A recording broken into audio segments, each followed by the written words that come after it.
Stop! Police, distance! Les spécialistes de la sécurité ont répondu présents afin d'expérimenter des nouvelles techniques d'autodéfense. Un stage qui se déroule sous le regard d'experts, Héloïse et Thierry, un duo qui enseigne une méthode de combat particulière destinée à prendre le contrôle lors de situations périlleuses. 100% là! Oui, c'est mieux! L'élu de Volvic est aussi un pratiquant d'art martial. Il n'a pas hésité à se joindre aux participants.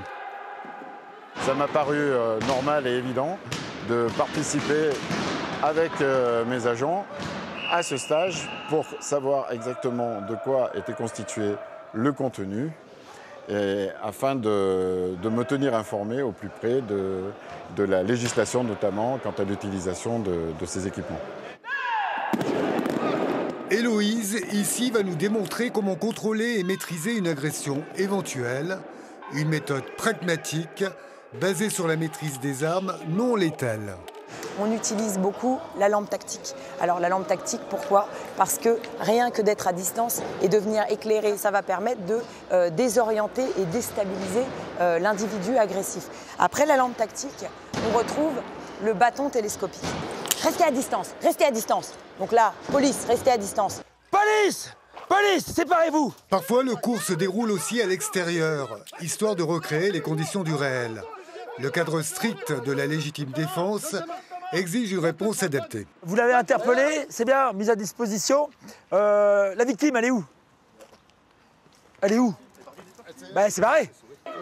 Les formateurs doivent maîtriser le stress lors de ces interventions afin d'éviter toutes sortes d'accidents ou de drames. Hop, on le passe sur le ventre. Contrôle costal. Je suis là, au niveau de son omoplate. Je passe de l'autre côté. Toujours pas de contrôle au niveau cervical. Je vais récupérer ma menotte. Ok, je passe la première. Monsieur, ça va? Ça va. Ok, tout de suite, je le bascule sur le côté.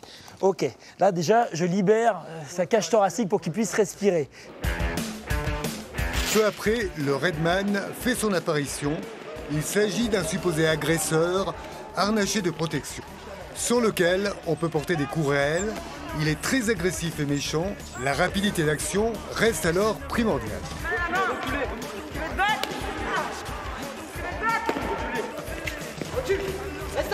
Essayer de désamorcer une situation déjà par le dialogue.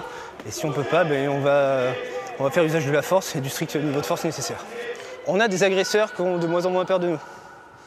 Et par ce fait, oui, qui n'ont plus peur de venir au contact des forces de l'ordre. Et pour ce faire, ça c'est une réponse adaptée. C'est une réponse adaptée, la plus adaptée. Ensuite viennent l'heure du débriefing et de la cohésion. Au terme de ces ateliers, les stagiaires ont acquis de nouvelles armes pour leur sécurité, avec comme objectif exercer une répression proportionnée.